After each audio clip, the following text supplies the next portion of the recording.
मित्रों, पुष्पेंद्र कुशश्रेष्ठ ने कहा, राम वन में गए, रामायण गीता महाभारत साथ में लेकर के नहीं गए, धनुष बाण लेकर के गए थे। अब क्या कहें, इन नादान परिंदों को ये ज्ञात नहीं है रामो विग्रहवान धर्म, कि राम ही साक्षात धर्म के विग्रह हैं। वो धर्म की साक्षात मूर्ति है भगवान, उनकी वाणी ही वेद है। राम शब्द से ही गायत्री मंत्र का विस्तार हुआ है। हमारे शास्त्रों में लिखा है, योग वाशिष्ठ में लिखा है। नहीं पता तो पढ़ लीजिए, सुन लीजिए, थोड़ा सा धैर्य रखा कीजिए सुनने के लिए। पुष्पेंद्र कुशश्रेष्ठ जी, ये सत्य स्वीकार कीजिए कि आप नास्तिक हैं, आपको धर्म से कोई लेना देना नहीं। वास्तव में धर्म किसी मलेच्छ से लड़ने का नाम धर्म नहीं है। मैं ये भी नहीं कहता कि अपने धर्म की रक्षा न करें, धर्म की रक्षा करनी अच्छी बात है, परंतु अपनी हमारे देवादिदेव महादेव, राम, कृष्ण, राधा रानी, शिव, सूर्य, इन सब की उपासना छोड़ करके, भक्ति छोड़ करके, भक्ति युक्त ही धर्म के अनुसार शास्त्र बल मिलता है। भक्ति हमें क्या देती है? भक्ति हमें पुरुषार्थ करने के लिए प्रेरित करती है, हमारे अंदर साहस प्रदान करती है। भक्ति का बल ही माथे पर तेज उत्पन्न करता है, हमारे दिल में साहस उत्पन्न करता है। भक्ति करके ही युद्ध में शेर की तरह मनुष्य दहाड़ता है। इसका जीवंत उदाहरण तो अर्जुन हैं, जिनको आपने कायर कहा। उन्होंने भगवान शिव की तपस्या की और फिर युद्ध में गए। नमस्कार दोस्तों, जय श्री राम, जय श्री राधे कृष्णा, हर हर महादेव।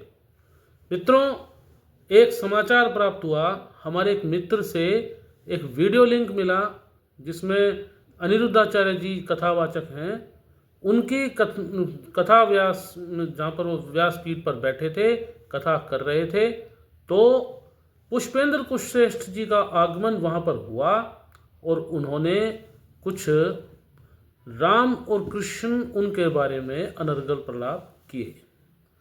प्रलाप क्या थे मित्रों? उनके जो बातें थी उनका जवाब हालांकि अनिरुद्धाचार्य जी ने दे दिया।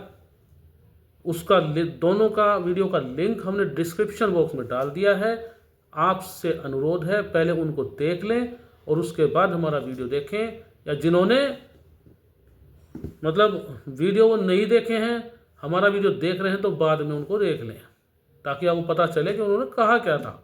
हालांकि अनिरुद्धाचार्य जी ने उनके प्रश्नों का उत्तर दे दिया था, तथापि हम अपनी बात अपने चैनल के माध्यम से रख रहे हैं आप सभी के सामने, क्योंकि ये हमारा दायित्व बनता है कि जो प्रश्न उठाए पुष्पेंद्र कुशश्रेष्ठ जी ने, अब तक तो राजनीतिक मंचों पर बोला था, कहीं और बोला था, परंतु अब की बार उन्होंने सीधे सीधे व्यासपीठ की मर्यादा का अपमान कर दिया है और भगवान के जो पौराणिक गाथाएं हैं, भगवान का चरित्र है, उनका भी मखौल उड़ाने का प्रयास किया है। अब बातें क्या थी वो आपको बताते हैं मित्रों।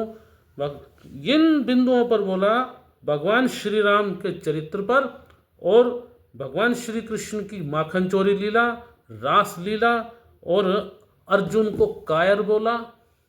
जो मुख्य मुख्य बिंदु बता रहा हूँ उनके ऊपर बोला और वर्ण व्यवस्था को कर्मणा बताते हुए कहा कि ब्राह्मण की कोख किसी ब्राह्मण महिला कोख से पैदा नहीं होता, ठाकुर क्षत्रिय किसी की क्षत्राणी के कोख से पैदा नहीं होता। तो इस तरह से वर्ण व्यवस्था को भी कर्मणा बता दिया। ये सिद्धांत कहाँ से मिला इनको? कौन है इनके पीछे? वही हैं जो तथाकथित वैदिक हैं, जो ये दावा करते हैं कि वेद केवल 150 साल पहले आए और जो वेद और पुराणों को अलग करने का षड्यंत्र करते हैं। नाम नहीं लेता, मैं बहुत बार ले चुके हैं, परंतु बात मैं कहूँगा खरी खरी। तो सबसे पहले शुरू करते हैं वीडियो। इन्होंने कहा क्या? अनिरुद्धाचार्य जी के सामने कहा कि एक माँ ने राम को बाहर निकाल दिया अयोध्या से और वनवास दे दिया। वो अपने साथ धनुष बाण लेकर गए और पीछे पीछे उनके पाँव में छाले पड़ रहे हैं, कांटे लग रहे हैं, पीछे पीछे उनकी सीता, उनकी पत्नी आंसू बहाते हुए जा रही है। तो सबसे पहले तो मैं पूछना चाहता हूँ महोदय, कौन सी रामायण में आपने पढ़ लिया कि माता सीता भगवान श्री राम के साथ दुखी होकर के जा रही थी, रोते हुए जा रही थी? ऐसी कथा, मतलब कथा का अपमान करके आपको लज्जा नहीं आई? इस तरह का झूठ बोलते हुए आप कहते हो कथावाचक 5 करोड़ रुपए लेते हैं। जो कथावाचक लेते हैं आपने स्पष्ट रूप से नाम क्यों नहीं लिया, ये बताइए। यदि आपने नाम नहीं लिया तो आप झूठ बोल रहे हैं, आपके पास में कोई प्रमाण नहीं है। दूसरी बात, जो 5 करोड़ रुपए ले रहे हैं, क्या आपने उन कथावाचकों से पूछा कि उन पैसों का करते क्या हैं? तो वो करते क्या हैं मुझसे ज़्यादा बखूबी कोई नहीं जानता। मैं बात करूँगा अनिरुद्धाचार्य जी की। जब आपके जो मददगार साथी पाखंड पाखंड चिल्लाते हुए हमारे देवी देवताओं का अपमान कर रहे थे कोरोना काल में, याद कीजिए 2020 में, जब हमारी राधा रानी के चरित्र पर आक्षेप लगा रहे थे, जब हमारे देवी देवताओं के चरित्र पर आक्षेप लगा रहे थे, उस समय अनिरुद्धाचार्य जी ने घूम घूम कर पूरे ब्रज क्षेत्र में बंदरों तक को केले की सेवा, भोजन की सेवा पहुंचाई, भूखों तक को खाना पहुंचाया। तब आप और आपके जो लोग क्या कर रहे थे? कितने लोगों को आपने कोरोना की वैक्सीन बांटी? मैं हालांकि वैक्सीन का समर्थन नहीं करता, परंतु फिर भी सरकार के द्वारा जो प्रायोजित थे, आपने कितने लोगों के लिए कैंप लगवाए? आपने कोरोना काल में कितने लोगों तक सामग्री पहुंचाई? कोई हिसाब दे सकते हो? झूठ आप अपने आप से बोल रहे हो। आप कहते हो सत्य कोई सुनना नहीं चाहता। सत्य तो ये है कि आप परम नास्तिक हैं। आपका मतलब, आपका अर्थ कोई प्रयोजन ना शास्त्रों से ना भक्ति से है। आप ना कथा सुनने नहीं आए थे, आप वास्तव में अपनी जो मन की जो भड़ास थी वो निकालने के लिए गए थे। और मुझे नहीं लगता कि ये व्यक्ति अनिरुद्धाचार्य जी के द्वारा दिए गए तर्कों से शांत हुआ होगा। ऐसे लोगों का कथाओं में आगमन नहीं करना, बुलाना नहीं चाहिए। इनका पूर्णतः बहिष्कार करना चाहिए, क्योंकि इनको कथा व्यास पीठ की मर्यादा का नहीं पता। इन लोगों, ये उच्छृंखल लोग हैं, ये लोग सनातन धर्म का अपमान करने वाले लोग हैं। ये लोग कथावाचकों को पाखंडी बोलते हैं। दरअसल ये लोग तथा कथित आडंबरदारी, ये लोग धर्म रक्षा की आड़ में हमारे संतों का अपमान करते हैं, हमारे भगवान का अपमान करते हैं, हमारे कथावाचकों का अपमान करते हैं। क्या आपने उन कथावाचकों के बारे में बोला जो अब्राह्मण थे, जो महिला कथावाचिकाएं जो अब्राह्मण हैं, जो कंस का वध बंदूक से कराते हैं? परीक्षित को डायरिया हो गया, महाराज परीक्षित को, उनको दूध पिला रहे हैं। ऐसे कथावाचकों का आपने विरोध किया, कोई स्टेटमेंट आई नहीं आई। ये कहें, एक हमने शेर सुना था, गैरों में कहाँ दम था, हमें तो अपनों ने लूटा, गैरों में कहाँ दम था, हमारी कश्ती वहाँ डूबी जहाँ पर पानी कम था। इसी बात को चरितार्थ करते हुए इस व्यक्ति ने हमारे जो धर्म का अपमान नहीं किया, बल्कि हमारे सनातन धर्म पर चांटा मारने का काम किया इस व्यक्ति ने। इसका बहिष्कार करना जरूरी है। आगे क्या कहता है? भगवान राम गीता, रामायण, महाभारत लेकर के नहीं गए, वो अपने हाथ में धनुष बाण लेकर के गए। क्यों? उनको पता था रास्ते में कोई ऐसा कुत्ता मिल जाएगा जो उसको, पागल कुत्ता, जिसको मारना जरूरी है। ये कहा, समुद्र जब प्रकट नहीं हुआ तो धनुष पर बाण चढ़ा लिया, तब हाथ जोड़कर समुद्र प्रकट हुआ। तो इस तरह की बातें ये करता है। मैं पूछना चाहता हूँ, ये कहता है कि राम कथा करते करते रुला देते हैं। ये बात सही कही अनिरुद्धाचार्य जी ने। जहाँ पर रोने का भाव आएगा वहाँ हंस कैसे सकते हैं? सबसे पहले मैं पूछना चाहता हूँ, राम कथा, भागवत कथाओं का उद्देश्य क्या है? सिर्फ अगर युद्ध का ही प्रयोजन हो, धर्म रक्षा के लिए जोश बढ़ाने वाली बातें हों, तो बहुत सी कथाएं हैं ऐसे। यूं तो पृथ्वीराज रासो पढ़ाया जा सकता है, ठीक है, हमारे इतिहास में एक से एक ऐसे जो आला उदल की कथाएं पढ़ा सकते हो, परंतु जो है वहाँ पर रामायण की ही क्यों बात है, राम कथा ही क्यों कराई जाती है। भगवान ने जब ये गीता में श्लोक है, यदा यदा ही धर्मस्य ग्लानिर्भवति भारत अभ्युत्थानम धर्मस्य तदात्मानं सृजाम्यहम् परित्राणाय साधूनां विनाशाय च दुष्कृता।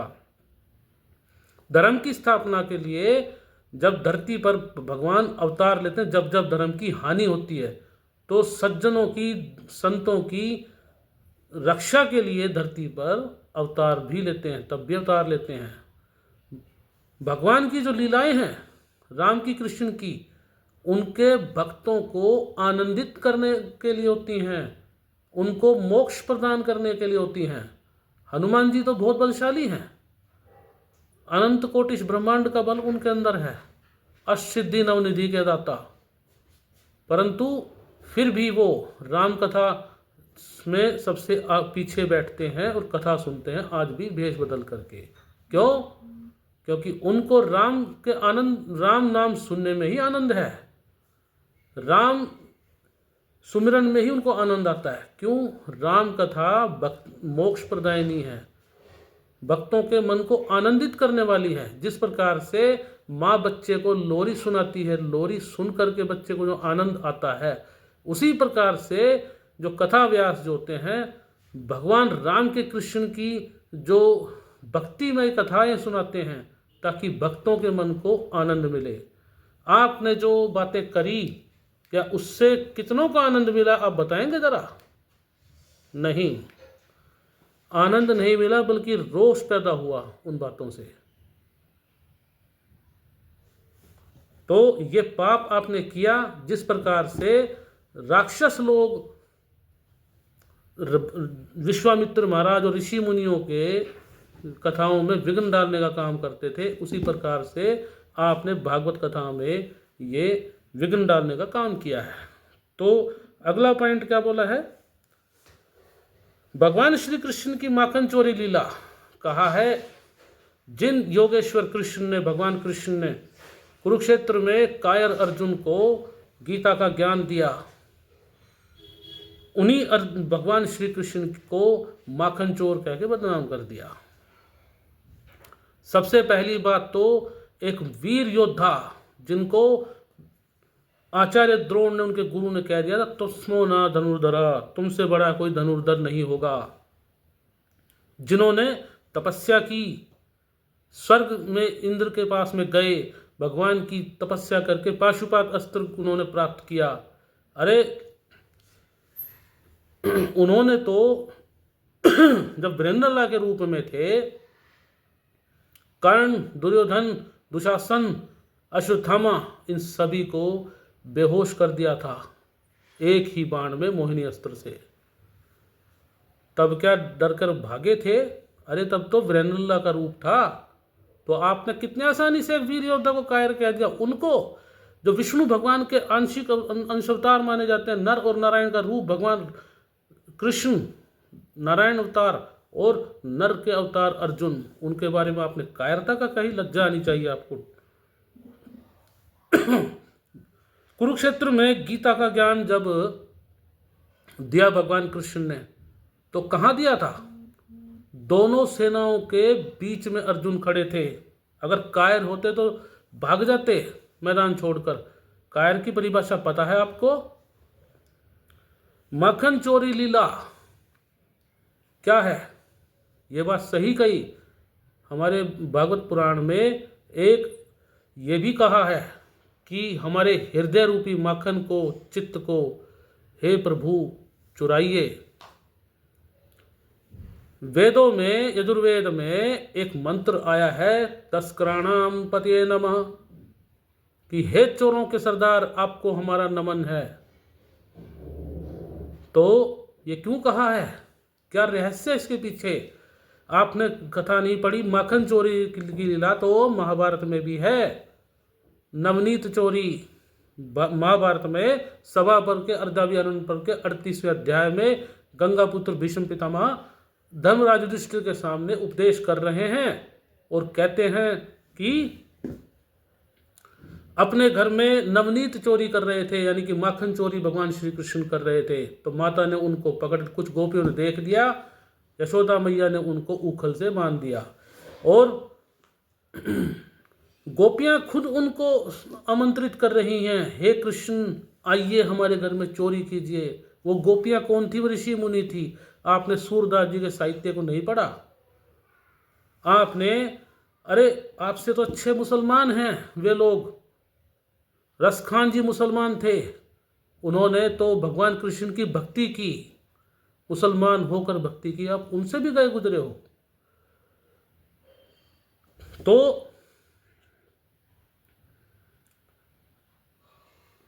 माखन चोरी लीला दिव्य लीला है, भक्तों को आनंदित करने वाली बाल सुलभ लीला को आपने बड़े आसानी से कह दिया माखन चोर। माखन चोरी का रहस्य पता है आपको? तो दूसरी बात बोली वस्त्र चोरी लीला। वस्त्र चोरी कि भगवान ने कपड़े चुराए नदी, यमुना नदी में नहाती हुई गोपियों के। आपको पता नहीं है, वो गोपियों की आयु एक तो छोटी थी, ठीक है, वो भगवान श्री कृष्ण को पति रूप में पाने के लिए तपस्यारत थी और निर्वस्त्र होकर स्नान कर रही थी यमुना नदी में। उनको शिक्षा देने के लिए कि नदी में निर्वस्त्र होकर स्नान नहीं करना चाहिए, भगवान श्री कृष्ण ने उनके वस्त्र चोरी कर लिए और उनसे वचन भरवाया, प्रतिज्ञा करवाई कि दोबारा निर्वस्त्र स्नान नहीं करेंगे। हमारी माताएं बहनें कहीं आज भी घाट पर निर्वस्त्र स्नान नहीं करती हैं। दूसरी बात रासलीला पर बोला है कि रासलीला के बारे में कि उनको रास रचैया बना दिया। रास का मतलब रस्सी भी होती है। जीवात्मा और परमात्मा के मिलन की रात्रि को रासलीला कहते हैं, ठीक है। यह लीला जो थी शरद पूर्णिमा पे को, ये कामदेव को हराने वाली लीला थी। अब पढ़ के देखें, यदि व्यभिचार की लीला होती या काम लीला होती तो भगवान शिव क्या करने आए थे वहां पर? यह बात सही है, भगवान शिव भी थे। तो रासलीला जो गोपियां जो थी वो पूर्व जन्म के ऋषि मुनि थे, उनको इन्हीं का, उनकी जो तपस्या का फल देने के लिए कृष्ण के रूप में भगवान राम ही स्वयं आए थे। तो दंडक वन में गर्ग संहिता में प्रमाण है इसका, और ये आनंद रामायण में भी आया है। दंडक वन में गर्ग संहिता में बताया, गर्गाचार्य मुनि ने वर्णन किया है, दंडक वन में जब भगवान राम उन ऋषि मुनियों से मिलने के लिए जाते हैं, तब उन जो गोपाल भगवान की परब्रह्म श्री कृष्ण की गोपी बनने के लिए तपस्यारत थे, उन्होंने भगवान श्री राम को देख करके कहा, अहो आज तो गोपाल माधव बंसी वैद छोड़ करके धनुष बाण धारण करके आए हैं। तो साफ है उनके जो उन भक्तों की, उन्हीं को उनके भक्ति का फल देने के लिए भगवान राम ही कृष्ण रूप में आए थे, जो परब्रह्म स्वयं परब्रह्म है श्री राम श्री कृष्ण। और अर्जुन की कायरता के बारे में बोला, अर्जुन कायर, बार बार 2 बार 3 बार कायर बोला, अर्जुन कायर नहीं थे। इसका जवाब आपको दे दिया गया है। दूसरा वर्ण व्यवस्था को बोला कि कर्म से है, अष्टादश स्मृतियों में लिखा है, जन्मना ब्राह्मण गेय संस्कारै द्विजोत्तमा, 140वां श्लोक है। जन्मना ब्राह्मण गेय संस्कारै द्विजोत्तमा, यानी कि ब्राह्मण कुल में जन्म लेने से ब्राह्मण और संस्कार प्राप्त करने से द्विज होता है। दूसरी बात, मनुस्मृति खोल करके देखिए, ब्राह्मण को धरती का प्रत्यक्ष देवता कहा है। और बात वहाँ पर ब्रह्मा जी के मुख से ब्राह्मण और वैश्य, जो भुजाओं से क्षत्रिय और जंघाओं से वैश्य और पैरों से शूद्र प्रकट हुए। चारों वर्ण एक ही पिता की संतान है, बात सत्य है। जाति और वर्ण भिन्न नहीं है, जात शब्द से जाति निकली है, जिसके अनुसार ब्राह्मण जाति में जन्म लेने वाला, ब्राह्मण वर्ण में जन्म लेने वाला जातक, उसकी जाति ब्राह्मण, क्षत्रिय कुल में पैदा होने वाला उसकी जाति क्षत्रिय। तो आप लोग सभी को ब्राह्मण बनाने के लिए उत्सुक रहते हैं, कि कोई भी हो ब्राह्मण बने। क्यों? शूद्रों ने क्या कसूर कर दिया? क्षत्रियों ने क्या कसूर कर दिया? अगर आप सबको ब्राह्मण बना दोगे कर्म से तो फिर क्षत्रिय क्या करेंगे? आपके अनुसार यदि वर्ण व्यवस्था कर्मणा थी तो अर्जुन को भगवान क्यों कह रहे थे क्षत्रियत्व धारण करो, क्षत्रियत्व क्यों बार बार कह रहे तुम क्षत्रिय हो, तुम युद्ध करो? अर्जुन तो ज्ञानी भी थे, वो कह सकते थे मेरा तो वर्ण मैंने अभी अभी बदल लिया है, मैं अहिंसा नहीं करूँगा, मैं तो ब्राह्मण बन गया हूँ अभी थोड़ी देर पहले, ये भी बोल सकते थे। क्यों नहीं कहा? क्यों भगवान ने बार बार कहा कि तुम क्षत्रिय हो? तो इस तरह के कुतर्कों में कुछ नहीं रखा। मित्रों, वीडियो बहुत ज़्यादा लंबी हो जाएगी, तो ऐसे लोगों को बहिष्कृत कीजिए समाज से, कथाओं से। इनकी जो बातें हैं समाज को तोड़ने वाली है, जोड़ने वाली नहीं। मुझे समझ नहीं आता, ये लोग वक्फ बोर्ड के खिलाफ बात करते हैं, चलो ठीक है, ये लोग सनातन धर्म की बोर्ड की बात करते हैं, धर्म को तोड़ करके आपस में फूट डाल करके पता नहीं किस तरह की ये हिंदुत्व की रक्षा करेंगे। जय श्री राम।